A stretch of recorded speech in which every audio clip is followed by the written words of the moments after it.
Oui, Kiwa les copains, comment ça va? Bienvenue sur Livingstone, la chaîne dédiée au tiny house. Et dans les épisodes qui vont suivre, nous allons parler de comment construire soi-même une tiny house quand on n'y connaît absolument rien. Donc, si vous avez raté les épisodes précédents, pas de panique, ils sont là. Voilà, maintenant que vous êtes OP, c'est parti!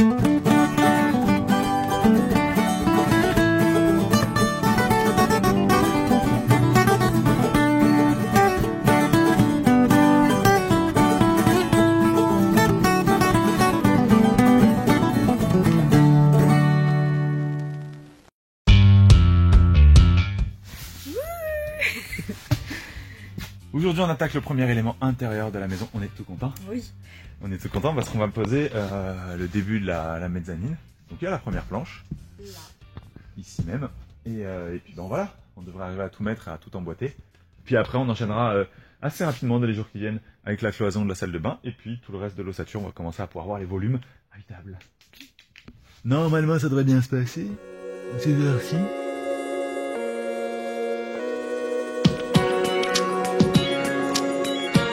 Alors, le bas de notre ossature de mezzanine est à 1m88 et on peut voir qu'on est pas mal. 1m68 et moi 78, donc on a 10 cm de différence. On a mis des palettes pour simuler au-dessus de notre ossature l'épaisseur du futur matelas. Et on est vraiment bien, quoi. Moi aussi, je me calme bien. Et pourtant t'es ultra droite là. Bref, pour l'instant on est parti pour mettre des petits coffres sur les côtés et ensuite on aura notre matelas.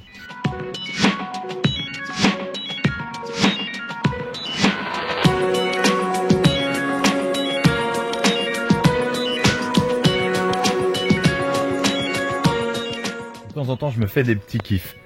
C'est sur des problèmes les plus simples, des fois que tu te fais niquer. Tu vois cette grande planche de contreplaqué 5 mm comme je disais tout à l'heure, elle va au fond de mon coffre. Voilà, c'est pour ça que j'ai choisi du 5 mm, c'est parce que je m'en fous, c'est un endroit où je vais ranger des fringues. C'est essentiellement pour protéger le frein vapeur, sinon j'en aurais pas mis. Et puis voilà, cacher le câble, habiller un peu le fond, quoi, vraiment, vite fait. Et il se trouve que cette grande planchette, telle que j'ai construit mon ossature avec des petites traverses comme vous le voyez, n'a strictement aucune chance. Mais je dis bien aucune chance de rentrer. Soit dans un sens comme dans l'autre. Donc je vais la recouper. Ensuite, pour les fixations de la mezzanine, je me suis inspiré de la tiny house, forcément, hein, de mettre en la matière. C'est du mi-bois, comme vous pouvez le voir. C'est-à-dire que j'avais fait une entaille à mi-bois ici, que j'avais répercuté ici. Pour que ça s'emboîte. Clac. Et on en profite également pour cacher les vis. Alors, moi j'ai 4 vis, il y a un entraxe de 60 ici, c'est assez grand. Un peu moins ici, je crois que j'ai 50. Et là-bas, j'ai carrément vachement moins. Ici, j'ai 40. Alors, c'est un peu anarchique. C'est parce que c'est aligné sur mes montants. J'étais obligé de mettre ça sur mes montants. Enfin, obligé, c'est préférable, puisque ça cachait les vis qui allaient dans les montants. Les vis, en soi, ce sont des 8 par 100, 8 par 120. C'est énorme, c'est des Wurtz, ça vient de chez Baluchon. Je les remercie encore pour ces vis qui franchement, sont super costauds, sont vraiment géniales. Elles m'ont servi à fixer ma mezzanine, mais également les murs entre eux. Donc chaque pan de mur est fixé avec une 5 ou 6 vis comme ça dans ce genre-là, peut-être même plus, je crois. Et pareil au sol, j'en ai mis partout, 2 boîtes, c'était super cool.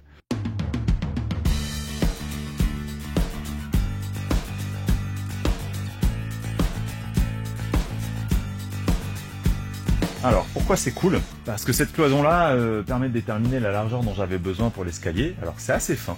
On a 50 de large. C'est vraiment fin. Donc, on commencera par monter droit et puis je pense qu'on se tourne et puis hop, on grimpe en étant un peu de profil. Je savais que ça allait être fin. Mais je m'en fous. C'est un endroit où tu traînes pas vraiment. C'est un endroit de transit. Je préférais privilégier l'espace à vivre. Du coup, j'ai pu également caler et me rendre compte de l'espace de la salle de bain. Et je peux te dire que, tu vois, 82... Donc le 82 de long, en général c'est 80 les blocs de douche standard, donc là je suis à un chouïa plus, on va dire qu'avec le lambris je vais être à 80 pile poil. Ici en long, donc du bord jusque derrière moi, j'ai 150, dont à peu près 50 de toilettes. Ce qui veut dire que mon bloc de douche fait 120 par 80, ce qui est vraiment très confortable, très confortable.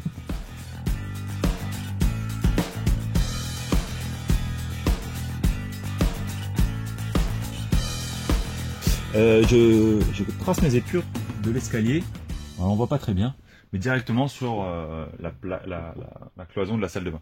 Il faut savoir que cet escalier-là, donc il va être là, il va être entre les deux, il va être pincé. D'un côté, il va tenir il va aider à rigidifier ma plaque de contreplaqué. C'est aussi pour ça que j'ai pris une plaque, pas de contreplaqué, pardon, de 3 plis assez fine. J'ai quand même pris du 3 plis parce que il y aura les efforts de l'escalier. J'ai envie que cet escalier on puisse y monter et en descendre sans trop se soucier. Du coup, j'ai pris du 12 mm, ouais. Et moi, je me suis dit, cette plaque-là, elle est déjà bien rigidifiée là-haut avec la structure qui est là. Elle va être rigidifiée encore plus sur la moitié, enfin jusqu'à 1,60 m, donc jusqu'ici. Et en plus, cet escalier, il sera aussi tenu par le reste de l'ossature du canapé qui va venir ici. Donc tout ce petit monde va se tenir, ce qui veut dire que tout le long de ce mur, on va avoir une structure qui va se tenir de là, puis ici l'escalier, puis ici le canapé. Donc je pense que ça va pas bouger, sachant qu'en plus, chaque élément est enfoncé directement dans mes montants d'ossature. Je vois pas trop comment ça peut moufter. Allez, on attaque l'escalier qui va être vissé maintenant sous vos yeux ébahis. Et c'est parti.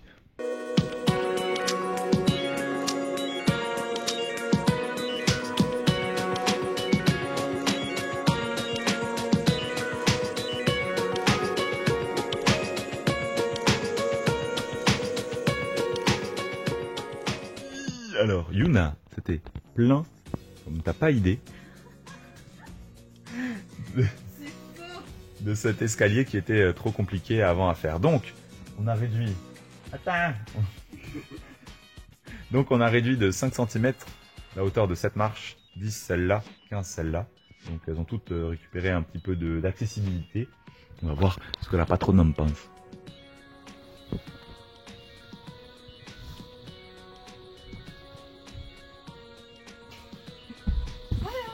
Et on a en face de toi des marches qui font 35 cm de haut sur 20 de long. Et apparemment, ça convient très bien. Et 56 de large. Mais franchement, c'est cool. Et à côté de ça, on voit que ça nous laisse une grosse capacité de rangement parce que là et là, on aura une penderie. Donc ici, quelques-unes, ici, quelques-unes. Ça ira jusqu'en bas. Ici, on a un petit coffre de rangement qui sera accessible par en face, qui servira probablement, comme il n'est pas très profond, à mettre nos papiers, 2-3 trucs comme ça. Peut-être des chaussures. En bas, ce qui est sûr, c'est que ce sera probablement des chaussures. C'est trop bien.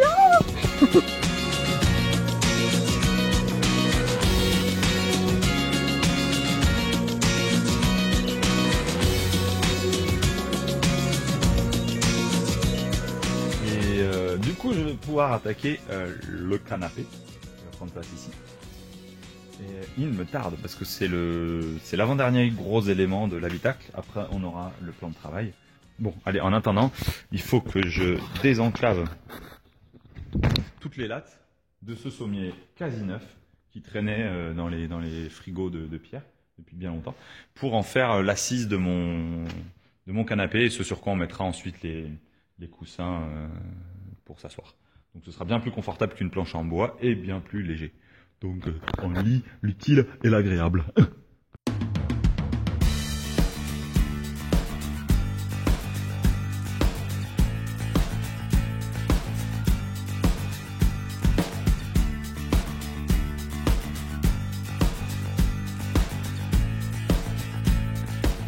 Dernier petit ajustement. Alors déjà pour la petite info, c'est des sections de 27-40 à peu près. Ce qui est largement suffisant. J'ai fait tous mes meubles comme ça. L'escalier, l'ossature là-haut de la toiture. On voit bien que c'est... Tu vois, mon poids il va être dans ce sens-là, ça se déformera pas du tout. Du coup, c'est assez solide. Et ça permet de faire des meubles très légers. Le canapé là, il est à 7 kg. Donc c'est vraiment cool. Ouais, ça va pas être énorme, hein. Ça non plus, c'est pas très lourd. J'ai pris du fin et franchement, je le regrette pas.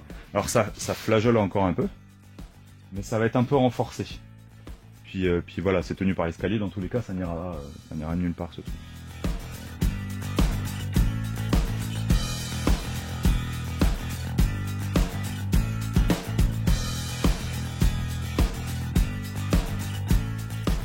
Alors, comme vous pouvez le voir, mon système de lit qui se bascule, enfin qui se tire, bascule actuellement. Il se barre comme ça. ce qui n'est pas vraiment... Donc on va régler ça, et on va régler également un second problème, c'est les lattes qui flottent dans le vide et qui du coup ne soutiennent pas mon poids. Bon, alors la solution toute trouvée, c'était d'agrafer, pour l'instant c'est juste agrafer une tigette ici. Alors je vais utiliser plus tard des petits quarts de rond, des demi-ronds de plainte très fins et arrondis, parce que comme ça n'abîmera pas le tissu qui va reposer dessus. Mais en gros le système fonctionne bien maintenant, ça tombe plus. Voilà, et quand je tire le tout, le deuxième effet qui se coule, c'est que ça fait une butée. Donc je peux pas tirer trop et faire tomber mon lit. Le vrai problème actuellement, c'est ça. Ce sont les pieds qui, comme vous pouvez le voir, sont un peu flageolants. Donc je pense que je vais devoir utiliser des pieds plus costauds. Petite astuce aussi, les lattes, je ne les ai fixées que d'un côté, soit par vis, soit par clou. Ça dépendait de ce que j'avais sous la main, on s'en fout un peu. Les clous s'en vont seuls quand tu commences à tirer. Donc c'est pour ça que j'ai fini par opter par des vis. Sinon, on voit qu'on a un espace de rangement assez confortable. Le canapé est un tout petit peu plus haut, 4 à 5 cm plus haut que la moyenne. Si, dernière astuce, j'ai scié un peu plus court les pieds du fond, 3 cm plus bas, parce que ça te permet d'avoir une assise qui va un peu vers le fond. C'est plus confortable qu'une planche bien plate. Ça te permet de t'allonger un peu vers l'arrière. Donc je pense que je mettrai des systèmes à scratch ou quelque chose comme ça pour éviter que les coussins ne se barrent. Ça on verra. Voilà.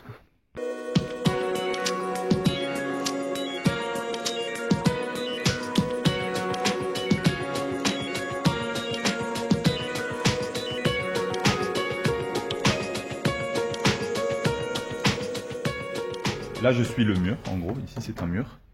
Ici c'est un mur également, et là c'est le plan de travail utilisable, et ici c'est l'évier. Donc on a un grand évier peu profond que l'on va recouvrir de pierre. J'ai eu la visite ce matin de l'équipe FlexiPierre, qui font de la pierre flexible comme son nom l'indique. Voilà, j'ai reçu des échantillons il y a quelques temps, ce qui m'a permis de me projeter, et ça ne rigole pas, c'est bien de la pierre souple, de la vraie. En l'occurrence de l'ardoise, c'est ce qu'on va utiliser dans la salle de bain. Je vais également en utiliser sur le pourtour de l'évier, enfin sur l'évier quoi. Donc ça fera comme un évier massif en pierre, sauf que ce sera en réalité tout un coffrage en bois avec du contreplaqué pour faire tout le tour, et ce flexipierre qui sera collé dessus. C'est tout fin, hein, vous avez vu, c'est quelques millimètres, c'est collé sur mon contreplaqué.